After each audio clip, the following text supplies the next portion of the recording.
உயர்வாக சொன்னார்கள். அவ்வளோ கத்துல ஆனால் நான் உங்களும் தான் அவங்க சொந்தமாக லாஸ்ட்டாக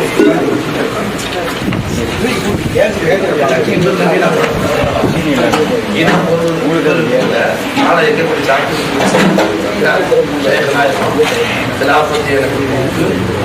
அவங்க உபதேசம்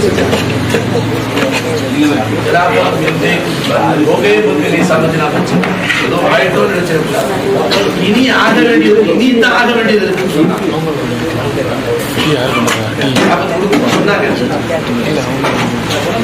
அப்போ சர்க்கார் சொல்லுவாங்க, சைத்தானை பற்றி அவங்க சொல்லுவாங்க, வரலாறு சொல்லுவாங்க.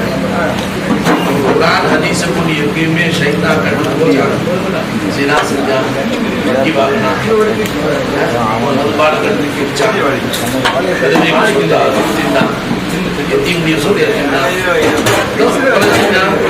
இந்த மாதிரி எங்கேயுமே அவனுக்கு பாவம்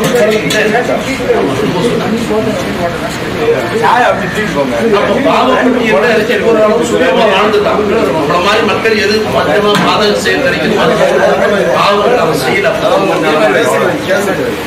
அத்துடனே வயசிலையும் பெரிய வயசு வாழ்ந்தான். ரொம்ப காலம் இபாதத் செஞ்சான். 6,80,000 வருஷம்.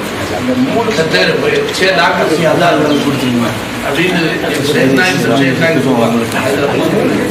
6,80,000 வருஷம்.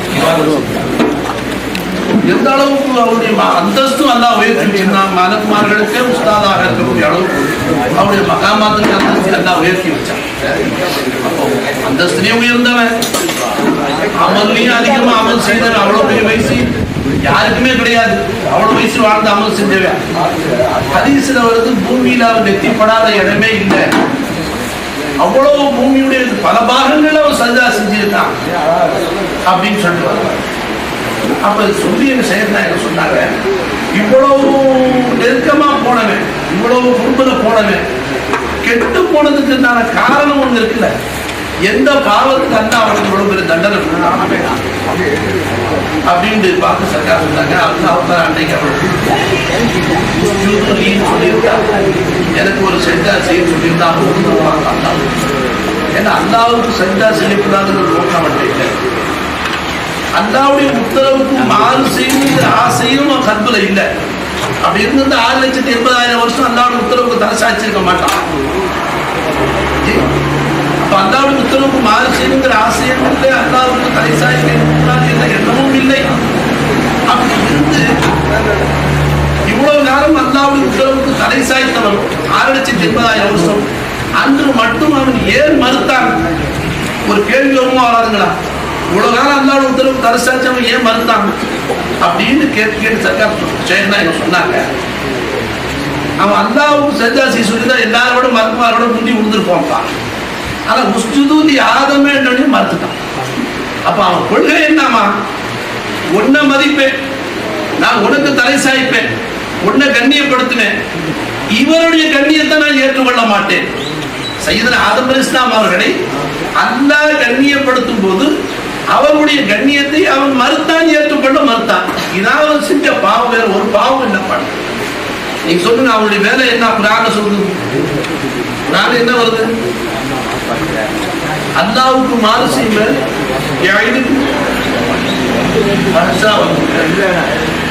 மானகேடான விஷயங்களும் அல்லாஹ்வால் விலக்கப்பட்ட விஷயங்களும் செய்யும்படி உங்களை தூண்டுவான்.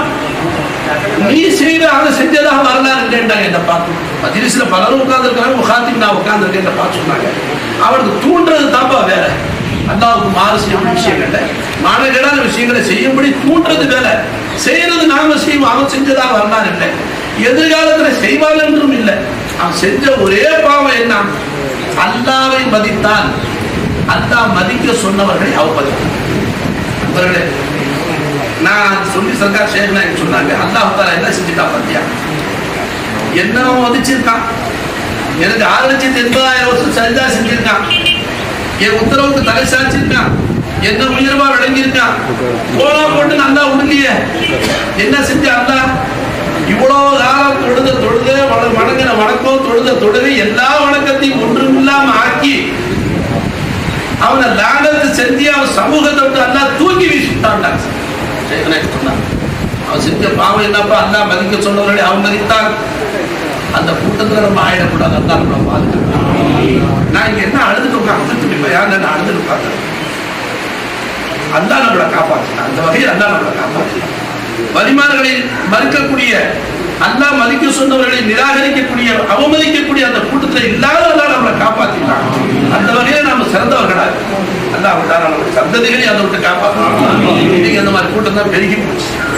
இவரையா நான் மதிப்பேன், நீ மதிக்கவே வேணாம். அவங்க சொன்னாங்க, ஒருத்தரவு பயான சொன்னாங்க, வலிமார்கள் அவுலியாக்களை எதிர்க்கிற முன்னோர்கள் 3 முகலாய மன்னர்கள் ஒரு காலத்துல வலிமார்களை அல்லாஹ்வை மதித்தார்கள், அல்லாஹ்வுடைய ரசூலை மதித்தார்கள், அல்லாஹ் மதிக்க சொன்ன வலிமார்களை மதித்தார்கள், இந்த பூமியில ஆட்சி செய்தார்கள்.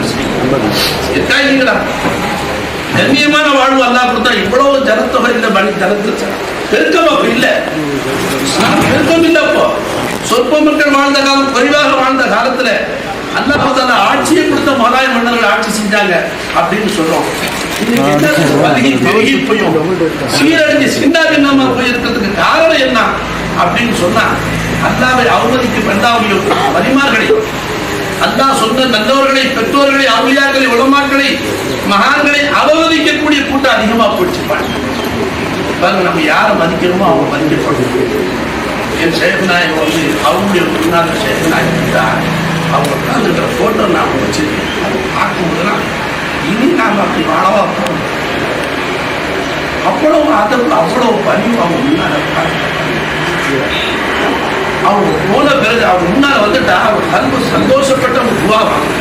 அவ்வளவு பதிவா அவங்க போன பிறகு அவங்க பயான் பார்த்தா சிங்க மாதிரி பேசுவாங்க. அவங்க முன்னால பூனை மாதிரி அப்படி பதுங்கி இருக்குவாங்க. நண்பர்களே, யாரு பதிகிறோமோ அவங்களை அல்லாவே அந்த விஷயத்தை அல்லா கண்ணியப்படுத்தி சொல்லும் போது, முதலாளி இருக்கிறார், தொழிலாளி பல பேர் இருக்கிறார். முதலாளி உத்தரவுகள் போடும்போது தொழிலாளி முதலாளி உத்தரவுக்கு கட்டுப்படணுமாவும் இல்லை, தாப்பன உத்தரவு பிள்ளைங்க கட்டுப்படணும்ல, கணவனுக்கு மனைவி கட்டுப்படணும்ல. கணவனை நேசிக்கிறேன், முதலாளி நேசிக்கிறேங்கிறான் தொழிலாளி, கணவனை நேசிக்கிறான் மனைவி, தாப்பனை நேசிக்கிறேன், உயிரா வச்சிருக்கேன் வாப்பா பேருங்கிறான். என்னன்னு சொல்லி போட்டு உஸ்தாத நேசிக்கிறேங்கிற மாணவன் சொல்லி போட்டு அவருடைய உத்தரவுகளுக்கு கட்டுப்படலன்னு சொன்னா இது என்ன நேசம்? இது நாவல் நேசத்தை வெளிப்படுத்துகிறார், ஆனால் செயலாக அவனை அவமதிக்கிறார். அல்லாவை மதிக்கிறோம் என்ன அர்த்தம்? அல்லாவை மதிக்கிறோம், அல்லாவை மதிக்கிறோம்னா அல்லா என்ன நம்மள மாதிரி ஒரு மூலையில உட்கார்ந்துருக்கிறான், அவனுக்கு எல்லாரும் மரியாதை செய்யப்போறான். நண்பர்களே, அவன் அருமையானவன், சரி எல்லாரும் கூட நான் இருக்கேங்கிறான். அது யாரிடம் அல்லாஹ் இருக்கிறாங்கிற உணர்வு இருக்கும்.